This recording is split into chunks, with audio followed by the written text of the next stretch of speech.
السلام علیکم ورحمۃ اللہ وبرکاتہ۔ الحمد للہ رب العالمین والعاقبۃ للمتقین والصلاة والسلام علی نبینا محمد وعلی آلہ وصحبہ اجمعین، اما بعد۔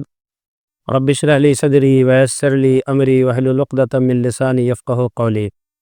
معزز ناظرین و سامعین، اسلام کا نظام میراث، اس عنوان سے متعلق آج کے درس میں انشاءاللہ العزیز وارثین کی فہرست آپ کے سامنے پیش کی جائیں گی۔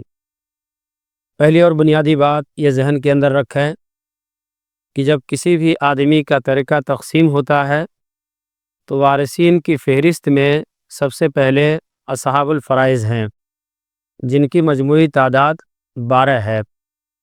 اس کے بعد دوسرا گروہ ہے عصبہ کا، اور تیسرا گروہ ہے ذوی الارحام کا۔ لیکن عام طور پہ جب میراث تقسیم کیا جاتا ہے تو اصحاب الفرائض اور عصبہ ہی کے درمیان تقسیم کیا جاتا ہے، ذوی الارحام تک پہنچانے کی نوبت کم آتی ہے۔ اس لیے آج کے درس میں انشاءاللہ العزیز اصحاب الفرائض اور عصبہ، یہ دو گروپ کے جو وارثین ہیں، ان کی تفصیل میں آپ کے سامنے رکھوں گا۔ مجموعی اعتبار سے اگر دیکھا جائے تو ٹوٹل دونوں گروپ کے مردوں کی تعداد 14 بنتی ہے اور عورتوں کی تعداد 8 بنتی ہے۔ اور ان دونوں گروپ کے وارثین کو سمجھنے کے لیے 4 حصوں میں وارثین کو تقسیم کیا جاتا ہے۔ نمبر 1 زوجین، نمبر 2 فروع، نمبر 3 اصول، نمبر 4 حواشی۔ اب ان میں سے ہر ایک کے اوپر ہم گفتگو کریں گے۔ پہلا گروپ جس کو ہم نے زوجین سے تعبیر کیا ہے، اس کے اندر شوہر اور بیوی۔ دوسرا گروپ فروع، فروع کا معنی ہوتا ہے میت کے نیچے کی نسل۔ اس کے اندر بیٹا ہے، بیٹی ہے، پوتا ہے اور پوتی ہے، یعنی بیٹے کی بیٹی، اور اس کے بعد بھی نیچے بھی امکانات ہیں۔ تیسرا گروپ ہے اصول کا۔ اصول کا مطلب میت کے اوپر کی نسل، جس میں میت کا باپ ہے، میت کی ماں ہے، میت کا دادا ہے، میت کی دادی ہے، نانی ہے۔ اور چوتھا اور آخری گروپ ہے حواشی کا۔ حواشی کے اندر سگا بھائی ہے، یعنی میت کے جو ماں باپ ہوں وہی اس بھائی کے بھی ماں باپ ہوں۔ سگا بھائی ہے، سگی بہن ہے، اور اسی طرح سے باپ شریک بھائی ہے، باپ شریک بہن ہے، ماں شریک بھائی ہے، ماں شریک بہن ہے، اور اسی طرح سے حقیقی چچا ہے، باپ شریک چچا ہے، حقیقی چچا کا بیٹا ہے اور باپ شریک چچا کا بیٹا ہے۔